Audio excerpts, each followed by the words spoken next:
So, dear students, welcome again. And here we are going through the lesson, The Tiny Teacher, and this is the first lesson from your class 7th. Let's read supplementary English textbook by J.K. Bose. तो lesson का कुछ हिस्सा already हम discuss कर चुके हैं और इस लेसन में हमने देखा that it's all about the arts. और जो चीज़ इसमें हमें बताई गई है खासकर वो ये है कि जो चोटियाँ होती हैं इनमें एक डिसिप्लिन होता है, दे हैव ए सिविक और social sense and that make them different और यूनिक फ्रॉम अदर इंसेक्ट्स। उनमें एक डिसिप्लिन होता है, एक उनमें सोशलाइजेशन या एक सिविक सेंस होती है जो इनको दूसरे कीड़े मकोड़ों से अलग कर देती हैं। तो इस लेसन का कुछ हिस्सा ऑलरेडी हम डिस्कस कर चुके हैं। इसके बाद यहाँ पे जो कॉम्प्रहेंशन चेक में आया है, the story of N ant's life sounds almost untrue. जब हम चोटियों के बारे में जो चीज़ यहाँ पे दी गई है ये हमें ऑलमोस्ट अनट्रू लगती हैं, तकरीबन ये हमें जो झूठी लगती है या एक ऐसी कहानी की तरह लगती हैं जो गढ़ सी गई है, किसी ने ये कहानी बनाई हुई है। दैट मीन्स हाईली एग्जैजुरेटेड, जैसे इसको एग्जैजुरेट किया गया है, too remarkable to be true, इस पे यकीन नहीं आ रहा है, नॉट बेस्ड ऑन फैक्ट्स, जैसे फैक्ट्स पे बेस्ड नहीं है। तो ऑलमोस्ट अनट्रू मीन्स तकरीबन हमें ये झूठ लगता है, दैट मीन्स हमें लगता है कि ये फैक्ट्स पे बेस्ड नहीं है। वैसे ही यहाँ पे है complete the following sentence, an ant is smallest commonest but the wisest insect. Ant जो है चोटी, ये बड़ा ही एक छोटा एक छोटी एक मखलूक होती है, एक कीड़ा होता है, कॉमनेस्ट हर जगह ये पाया जाता है, बट द वाइजेस्ट इंसेक्ट, लेकिन ये बहुत ही ज़्यादा अक्लमंद एक है इंसेक्ट हैं। वैसे ही है we know a number of facts about an ant's life. हम एक चोटी के बारे में बहुत सारे फैक्ट्स जानते हैं, because people have kept ants as pets, क्योंकि लोगों ने इन चोटियों को एज पेट पाला हुआ है, टेम किया हुआ है, and have watched their daily behaviour closely, और उनके इस बिहेवियर को वो अक्सर बेशतर रीड करते रहते हैं। तो then there is in what ways is an ant's life peaceful. आपको बताना है कि एक चोटी की जो ज़िंदगी है वो किस तरीके से पीसफुल होती है, क्योंकि इनमें एक डिसिप्लिन होता है और ये बिल्कुल इस डिसिप्लिन को, इस सिस्टम को वायलेट नहीं करते। तो जिसका जो काम दिया जाता है, जिसको जो जुरिस्डिक्शन होती है, वो अपने इस जुरिस्डिक्शन में, अपने इस डोमेन में अपना काम करता रहता है। That is why their life is peaceful, क्योंकि ये अपनी इस डोमेन या अपनी इस जुरिस्डिक्शन से बाहर नहीं जाती। तो वैसे ही यहाँ पे the queen art has a pair of wings, जो इनकी क्वीन आर्ट होती है, इनकी जो मलिका होती हैं उसके दो पंख होते हैं, which she cast off before she begins to lay eggs, जिनको वो फिर काट देती है या जिनको वो फिर छोड़ देती हैं, तो इससे पहले कि वो अंडे दे। एग्स हैच, जो ये एग है इसकी ये हैचिंग करती हैं, एक प्रोसेस करती हैं, एंड बिकेम ग्रब्स, फिर ये ग्रब्स बनते हैं जो वो लार्वा होते हैं। दैट मीन्स अभी पूरी तरह से ये जो इनिशियल स्टेज होता है किसी भी बर्थ का, किसी भी जानवर का या किसी भी जो लिविंग बीइंग का, ग्रब्स चेंजिंग इनटू कोकून्स, फिर इनके कोकून्स बनते हैं। वो जो कोकून्स होते हैं या जो ऊपर इनके वो कॉन्च से बनते हैं, and cocoons break to bring forth complete ants. फिर इन्हीं कोकून्स से, इन्हीं जो ये खोल बनते हैं इनके ऊपर, ये फिर टूट जाते हैं और के इनसे फिर ये जो कंप्लीट जो आर्ट्स, जो चोटियाँ पैदा होती हैं।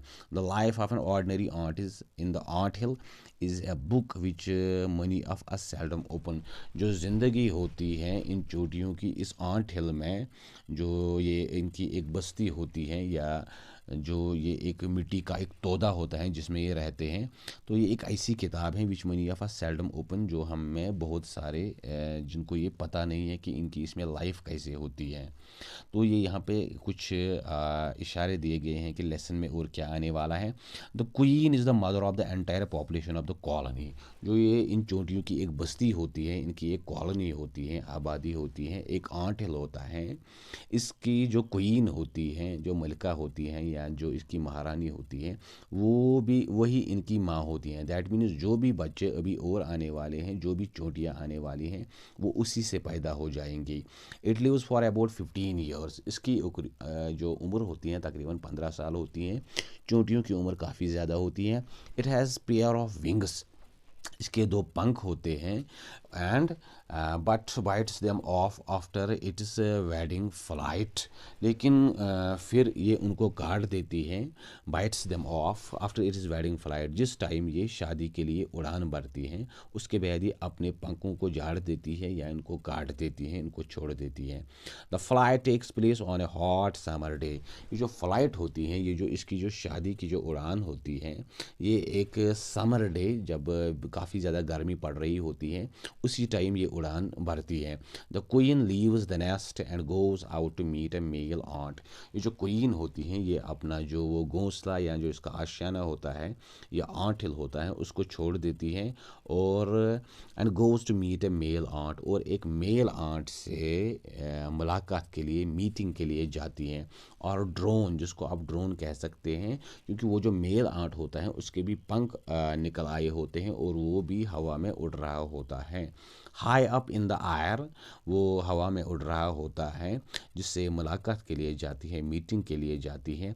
On its return to earth, जब ये ज़मीन पर वापस आ जाती है, it gets rid of its wings, सबसे पहले ये अपने इन पंखों से छुटकारा पाती है, इनको काट देती हैं या इनको तोड़ देती हैं। Then does nothing but lay eggs, फिर ये कोई और काम नहीं करती but just laying the eggs, जो ये मीटिंग के नतीजे में फिर ये अंडे देती है। एग्स हैच इन, जो ये अंडे होती हैं इनको ये हैचिंग प्रोसेस से ये गुज़रना पड़ता है। एंड ग्रब्स केम आउट, और उनसे जो वो लार्वा या जो एक इनिशियल स्टेज होता है इन बच्चों का वो शुरू हो जाता है। सोल्जर्स गार्ड देम, जो सिपाही आंट होते हैं, सिपाही चोटियाँ होती है, वो इन जो ये ग्रब्स होते हैं तो उनको वो रक्षा करती है। वर्कर्स फीड देम, जो वर्कर्स आंट होते हैं, जो मज़दूर होते हैं, काम करने वाले जो आंट होते हैं, चोटियाँ होती हैं, वो उनको फीड करती हैं, उनको खाना पीना, जो खाने पीने की जो चीज़ें हैं या दूसरी वो उनको देती हैं। एंड क्लीन देम, और उनको साफ़ सुथरा रखती है। And also carry them about daily for airing, और उनको वो रोज़ाना आयरिंग के लिए, ताकि ये हवा ले सके, उनको हवा मिल सके, उसके लिए कैरी करती हैं, इधर उधर ले जाती हैं। एक्सरसाइज, उनकी एक एक्सरसाइज करवाती हैं। एंड सनशाइन, और जो धूप होती है उनके जो धूप होती है, सनशाइन होती है, सनलाइट, उसके लिए भी वो उन्हें ले जाती हैं। 2 or 3 weeks later grubs become cocoons, 2-3 हफ्तों के बाद जो ये ग्रब्स होते हैं, जो ये इनिशियल स्टेज होता है इन आर्ट्स का, जो आने वाली होती हैं, जो पैदा होने वाली होती है, तो जो एक इमेच्योर स्टेज होता है उनका, जैसे लार्वा होते हैं जो कीड़े का पहले स्टेज होता है पैदा होने के वक्त, तो इन ग्रब्स से जो कोकून्स फिर बनते हैं, खोल से बनते हैं। जैसे वो जो रेशम का जो कीड़ा होता है वो भी कोकून से निकलता है, तो इनका भी एक कोकून सा बन जाता है। एंड लाइव विदाउट फूड और एक्टिविटी फॉर 3 weeks मोर, और 3 हफ्तों तक ये बिना कुछ खाए पिए और बिना कोई एक्टिविटी किए हुए ऐसे ही रहती हैं, जैसे यहाँ पे अभी ये जो पिक्चर्स में दिया गया है। Then the cocoons break and perfect ants appear, फिर ये खोल, ये कोकून्स जो होते हैं ये टूट जाते हैं और इनसे फिर जो परफेक्ट जो आंट होती हैं, जो असल में चोटी की जो शक्ल होती है, फिर वो कीड़ा इसमें से निकलता है। Now it's time for teaching and training, अब वक्त आ जाता है कि इन नवजायद चोटियों को कुछ टीच किया जा सके, कुछ सिखाया जा सके और ट्रेन किया जा सके, उनकी तरबियत की जाए। New ants learn their duties from old ants, these new ants, newly born ants learn their duties from the older ones, जो पुराने आर्ट्स होते हैं चोटियाँ, उनसे ये नई जो चोटियाँ हैं वो अपनी ज़िम्मेदारियाँ सीखती हैं एज़ वर्कर्स, चाहे उनको फिर एज़ वर्कर्स काम दिया जाए, सोल्जर्स सिपाही के तौर पे, बिल्डर्स या कोई चीज़ उनको बनानी हो उस काम पे लगा जाए, और क्लीनर्स जो सफाई का काम होता है, सफाई कर्मचारी, वैसा काम उनको दिया जाए। तो ये वक्त के साथ साथ ट्रेन हो जाती है।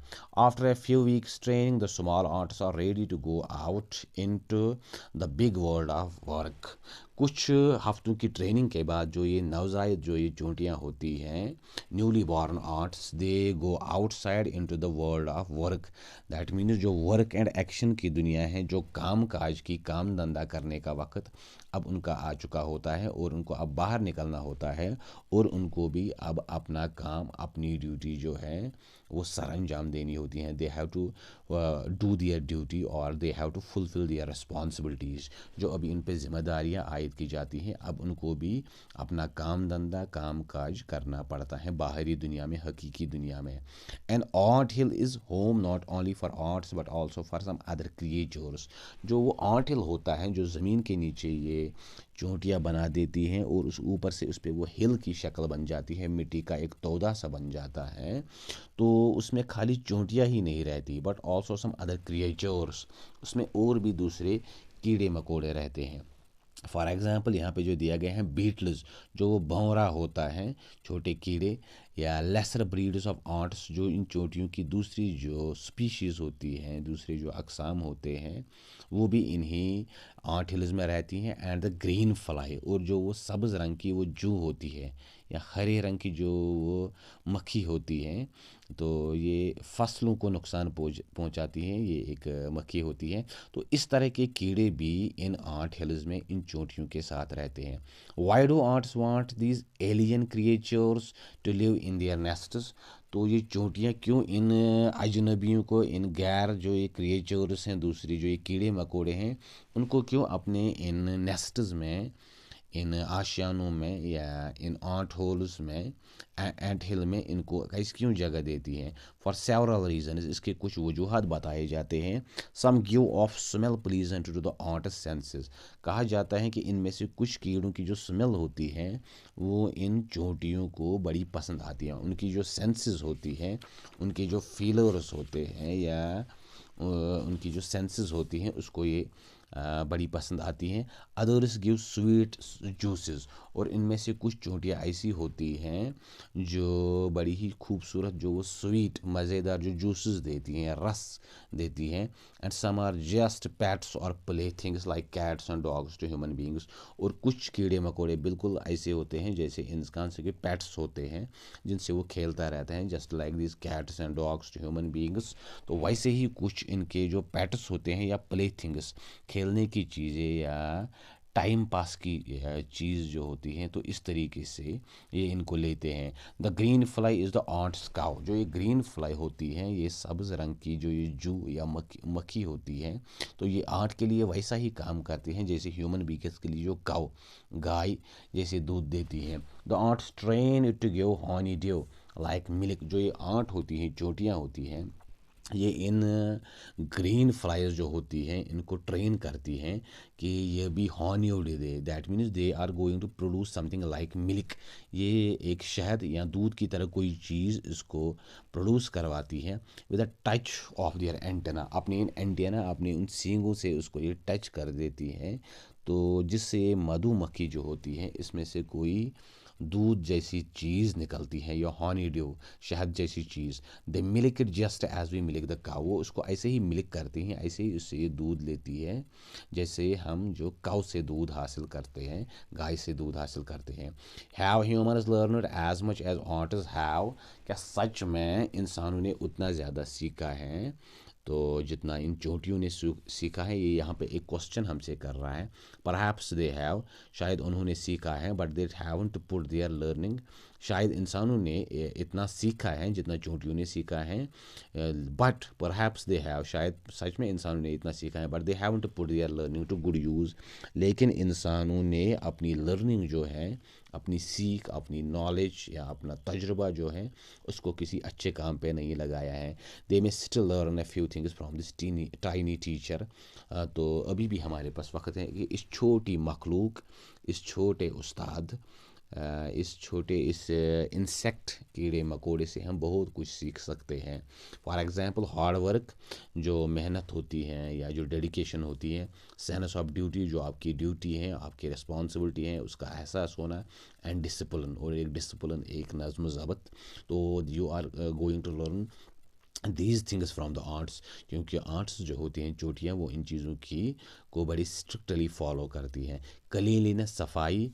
Care for the young once, अपने छोटों की केयर करना, उनकी देखभाल करना, उनकी रखवाली करना। एंड अबव ऑल, और इससे ऊपर, a firm loyalty to the land where they live.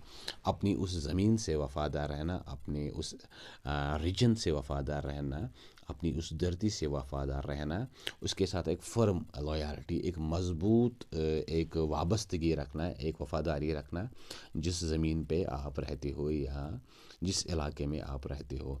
So these are some of the things that we can learn from this tiny teacher, that is the ant. तो ये lesson जो थी ये चींटी के बारे में थी कि जो चोटियाँ होती हैं इनमें कैसे एक डिसिप्लिन होता है, एक पूरा इनका एक जो सिस्टम होता है जिसको ये बिल्कुल फॉलो करती हैं, इसके खिलाफ ये बिल्कुल नहीं जाती. तो जो डिसिप्लिन या जो एक सोशलाइजेशन या एक जो सिविक सेंस या एक क्लीनलीनेस या एक caring for the young ones, so these are some of the traits that we can learn from this tiny creature. तो ये कुछ ऐसे सिफ़ात हैं, ऐसी कुछ क्वालिटियाँ हैं जो हम इस छोटी सी मखलूक से सीख सकते हैं. So dear viewers, this was our first lesson from this supplementary English for class 7th. The lesson was tiny teacher, and in the next upcoming videos we are going to go through its textual questions. इसमें कुछ questions दिए गए हैं तो कोशिश करेंगे कि इन questions को भी हम जल्दी से जल्दी देख लें. सो अगर आपको ये लेसन समझ आई होगी और ये वीडियो अच्छा लगा होगा तो इसको ज़रूर शेयर करें, सब्सक्राइब करें, बेल आइकन पे क्लिक करें ताकि जो और नेक्स्ट आने वाली वीडियोज़ हैं वो भी आप तक पहुंच सके. Wish you all the best and thank you.